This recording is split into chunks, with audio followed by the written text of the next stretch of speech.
رسوله وحبيبه أرسله بالحق والهدى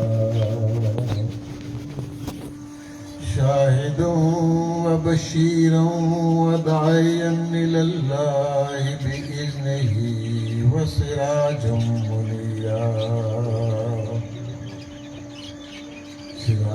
منيرا الذي يتلو علينا آياتنا ويزكينا ويعلمنا الكتاب والحكمة وعلى آله وأصحابه وأهل بيته أجمعين أما بعد أعوذ بالله من الشيطان الرجيم بسم الله الرحمن الرحيم ورفعنا لك ذكرك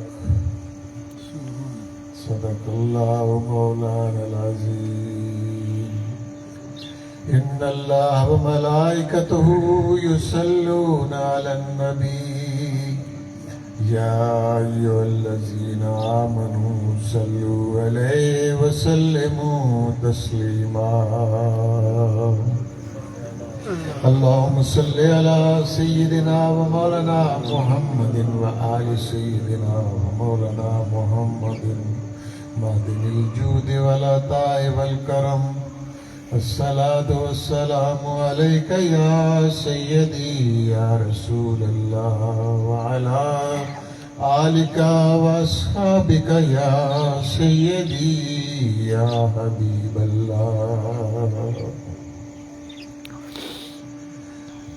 کال را بگزار مرد حال شو پیش مرد کامل پامال شو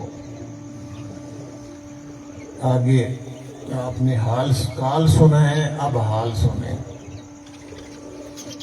کال ہے بار کے لیے شور کی بھی ضرورت ہوتی ہے، دھماکوں کی بھی ضرورت ہوتی ہے،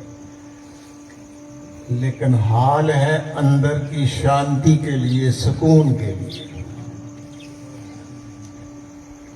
نبی کریم صلی اللہ علیہ وسلم کو اللہ تعالیٰ نے بے شمار نبوت کے اوصاف عطا کیے، جس میں سے ایک وصف ہے یزکیہم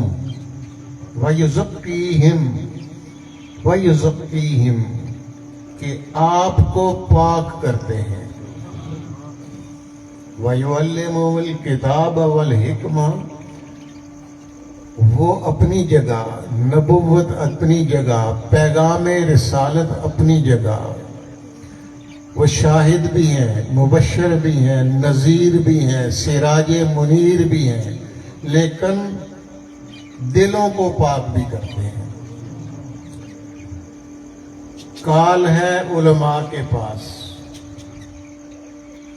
شریعت کے پیغام کو لوگوں تک پہنچانا، اور حال ہے صوفیاء کے پاس شریعت کا پیغام پہنچ جائے تو قلب کی دنیا بسانے کے لیے سب سے پہلے قلب کو ٹھکانہ بنانا پڑتا ہے کسی کے آنے کا۔ کیوں؟ قرآن کا یہ فرمان ہے کہ جب شاہ یا ملک بستی میں داخل ہو جاتے ہیں تو شاہ سب سے پہلے یہ کام کرتے ہیں کہ بستی کو تہس نہس کر کے نئے سرے سے بساتے ہیں۔ بستی پہلے بسنے والوں کی مرضی سے بسی تھی، اب جو آیا ہے اس نے اپنی مرضی سے بسانی ہے، اور اس کی مرضی کیا ہے؟ ابھی ایک نعت خان کہہ رہے تھے کہ آجی صاحب نے کہا کہ ہمیں تو ڈرانے والے آتے ہیں، امید دلانے والا نہیں آتا۔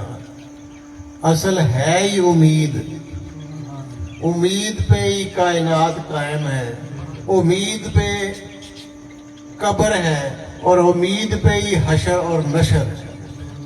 کیوں؟ اللہ نے اپنے غضب کے اوپر رحمت کو حاوی رکھا ہے، اس کا غضب اپنی جگہ. علماء کا کام ہے ڈرانا. علماء کا رب ہے قہار و جبار. اور صوفی کا رب ہے رحیم و کریم. وہ کرم کا محتاج بتاتا ہے، رحم کا محتاج بتاتا ہے کہ کہاں رہتا ہے. پھر اللہ کی شان کریمی، وہ رب العالمین ہے، اور دوسری طرف رحمت للعالمین. اس کے غضب پہ اس نے فرما دیا ہے کہ میں نے عرش کے پائے پہ یہ لکھ دیا ہے کہ میرے غضب پہ میری رحمت حاوی ہے. کیسے؟ اس کی رحمت اتم جو ہے وہ نبی کریم صلی اللہ علیہ وسلم کی صورت ہے. اور اللہ نے ایسا نظام کر دیا ہے کہ جب غضب کی انتہا ہو جائے گی روز محشر، تو شفیع معظم کی رحمت کی ابتدا ہوگی. اور انتہا کیا ہوگی؟ انتہا یہ ہوگی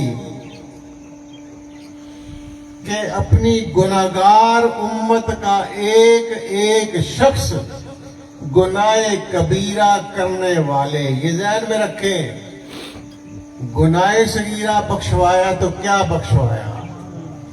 نبی کی رحمت کا یہ تقاضا ہے. آپ نے فرما دیا ہے، بلال کو کہہ کے اعلان کرنے کا بھی حکم دے دیا کہ جا جا کے مسجد نبی میں سب کو بتا دے کہ جس نے ایک بار قلبی تصدیق سے لا الہ الا اللہ محمد رسول اللہ پڑھ لیا، اس پر دوزخ کی آگ حرام. حضرت عمر فاروق رضی اللہ تعالیٰ رستے میں ملے. انہوں نے کہا کہاں جا رہے ہیں؟ کہا یہ نبی کا حکم ہے، سنانے جا رہا ہوں. آپ نے کہا ٹھہر کے ذرا، واپس چلتے ہیں.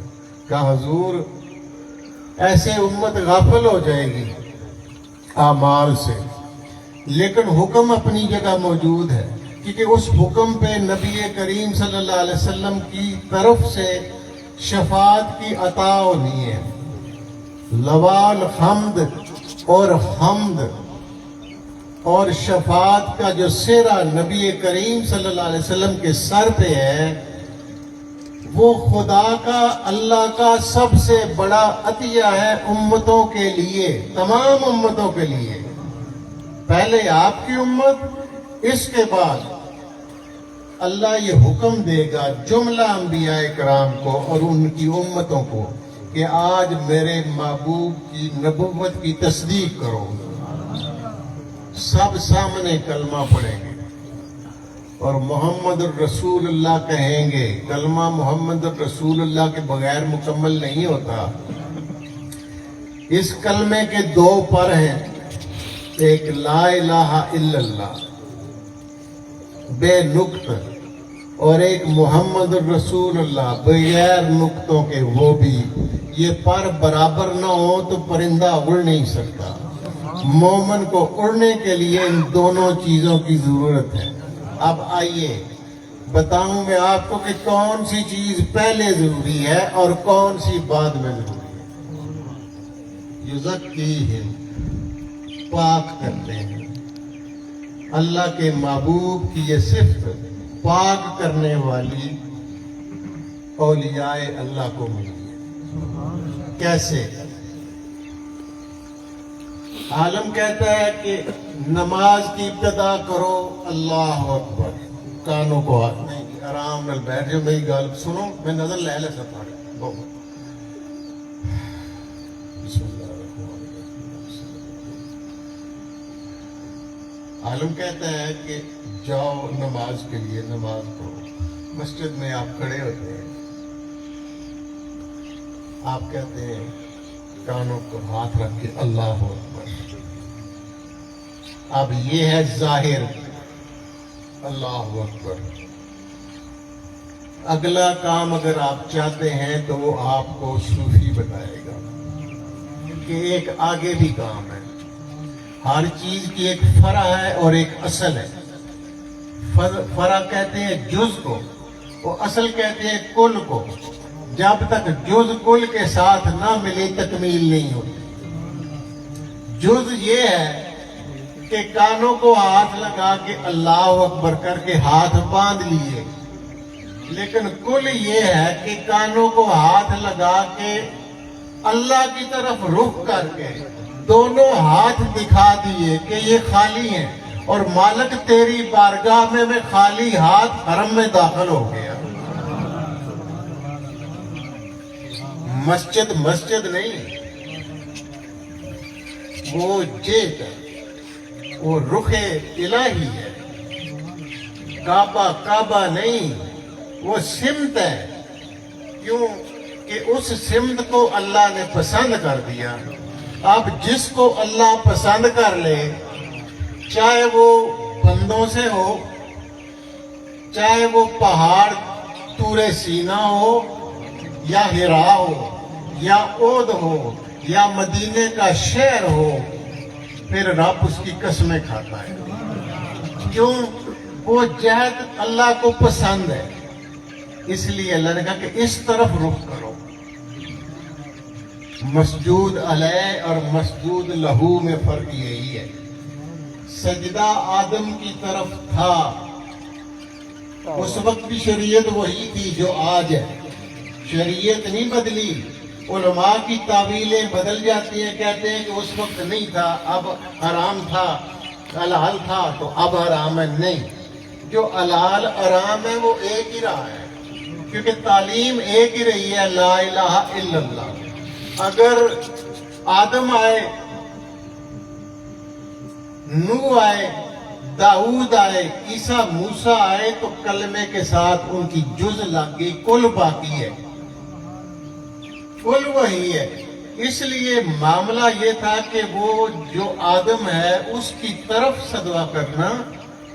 مسجود علیہ اور مسجود لہو کی طرف یہی فرق ہے. وہ مسجود لہو ہے، اس کی طرف منہ کرو. مسجود علیہ اللہ ہے، تمہارا سجدہ ادھر ہے. پسند کی بات. اب مقام ہے، مقاموں میں مقام بھی پسند ہے، اور جو اللہ کو بہت پسند ہے اللہ ان مقاموں کو آیات کہتا ہے، نشانیاں. یہ میری نشانی ہے. قرآن میں جا بجا آیات کا ذکر ہے. آیات کے لفظی معنی کچھ اور ہیں، حقیقی معنی کچھ اور ہیں. آپ سمجھتے ہیں قرآن کی آیات یہاں اختتام ہوا، وہ ایک اپنی جگہ ہے، لیکن اصل آیا کہ جو معنی عربی میں ہے وہ یہ ہے کہ نشان، جس سے کسی کا پتہ ملے، وہ نشان ہوتا ہے. بندوں میں بھی نشان ہوتے ہیں، مقامات میں بھی ہیں. جن کو پسند کر لیتا ہے رب ان کا ذکر قرآن میں بھی کر دیتا ہے. ابراہیم علیہ السلام جس جگہ کھڑے ہو کے کعبے کی تعمیر کرتے رہے، نبی کریم صلی اللہ علیہ وسلم کی بارگاہ میں سیدنا عمر فاروق رضی اللہ تعالیٰ نے عرض کی کہ یا رسول اللہ، جس مقام پر سیدنا ابراہیم علیہ السلام کھڑے ہو کے کعبے کی تعمیر کی اور آپ کی نبوت کی دعا بھی مانگی، قربانی بھی منظور کروائی، اپنی آل اولاد کے لیے مغفرت اور بخشش بھی کروائی، کیوں نہ اس مقام کو مصلی بنا لیا جائے. اللہ کو یہ بات پسند آئی. اسی وقت آیت کریمہ کہ مقام ابراہیم مصلی، جہاں ابراہیم کھڑے ہو کے کعبے کی تعمیر کرتے رہے، اس کو نماز پڑھنے کی جگہ بنا لو. اب اللہ کی طرف سے یہ حکم آ گیا.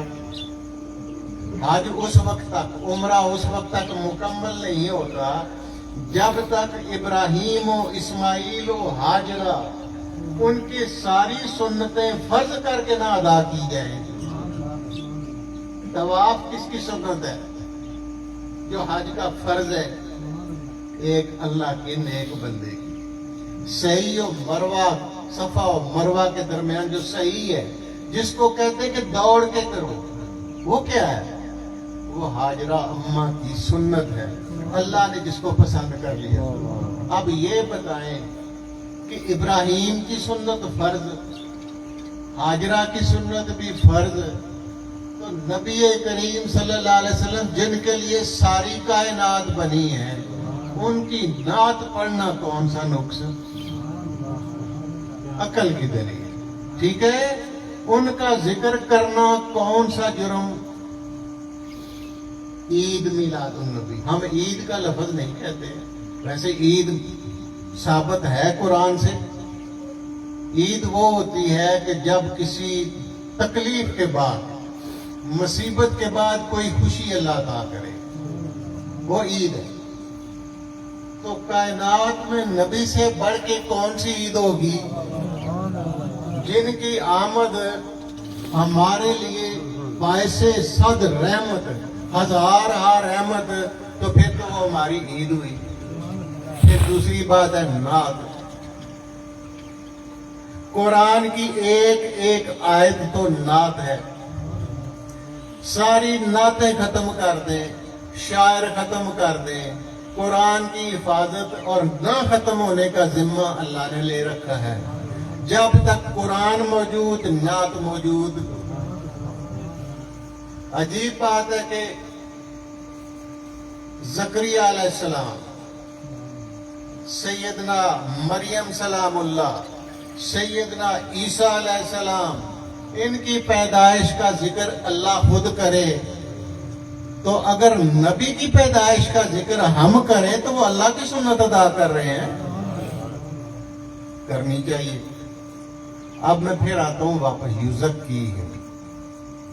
اب درویش کیا کرتا ہے؟ درویش تیرے اندر کی جو میل کچیل ہے اس کو دور کرتا ہے۔ اگر پیر یہ کام نہ کرے تو وہ پیر نہیں، اور اگر مرید اس سے یہ کام نہ کروائے تو مرید بھی سچا نہیں۔ تزکیہ نفس اسی کا نام ہے۔ ایک اور نام انشراح صدر، وہ بھی اسی کا نام ہے، اور قلب سلیم وہ بھی اسی کا نام ہے، قلب منیب وہ بھی اسی کا نام ہے۔ سب کی شرح کر لیں۔ سب کی شرح کرنے کے بعد ایک ہی بات نکلے گی کہ جس مکان میں شاہ نے آ کے ٹھہرنا ہے، حق تعالیٰ نے جس جگہ آ کے ٹھہرنا ہے، پہلے اس جگہ تو صاف کرو۔ آپ کا پیر آنا ہے، آپ کا کوئی دلہا آنا ہے، بارات آنی ہے، آپ گلیاں کوچے صاف کرتے ہیں، سٹیج بناتے ہیں، سجاتے ہیں، اس کے بیٹھنے کی جگہ۔ اب اصل معاملہ تو یہ ہے کہ وہ رب جس کا ٹھکانہ، اس کا کیا ٹھکانہ ہے، کون سا ٹھکانہ ہے، اس کا کوئی ٹھکانہ نہیں۔ وہ لامقام میں رہتا ہے، لامقام میں رہ کے وہ اس قلب کے مکان میں آتا ہے، وہ یہاں رہتا ہے۔ اب رہتا یہاں ہے، کیا وہ سماتا ہے؟ وہ کہتا ہے ہاں میں سماتا ہوں، میں زمین آسمان کی وسعتوں میں نہیں سماتا، لیکن صاحب ایمان کی قلب کی وسعت میں آ جاتا ہوں، سماتا ہوں۔ اب جس جگہ آ کے شاہ نے بیٹھنا ہے، کیا اس جگہ کو آپ نے ٹھیک نہیں کرنا؟ یہ ہے تصوف اور طریقت کی ابتدا اور انتہا۔ کسی کے اندر میلاد آ رہا ہے، میلاد نعت کچھ اور نہیں، یہ میلاد اور نعت وہ چیز ہے کہ جو قدم قدم پہ رب خود کر رہا ہے اور بندے کا کرنا مجبوری ہے۔ اگر بندہ یہ نہ کرے تو اس جگہ آنے کا مقصد کوئی۔ آپ کہیں گے کہ اندر کیا ہے جی؟ یہ بھی تو بتا دیں کہ اندر کیا ہے۔ آپ عقل کو تسلیم کرتے ہیں، عقل کسی نے دیکھی ہے؟ نہیں دیکھی۔ مانتے تو ہیں کہ عقل ہے، کہتے ہیں جی دماغ نہیں کام کرتا۔ اب دماغ میں کون سا پرزہ ہے جی جو عقل ہے؟ نہیں، ایک غیر مری طاقت ہے جو اللہ نے دی. اب دوسری بات، وَنَفَخْتُ فِيهِ مِنْ رُوحِي فَقَعُوا لَهُ سَاجِدِينَ. ہم نے اس کے اندر اپنی روح پھیر دی اور پھر فرشتوں کو کہا اس کو سجدہ کرو.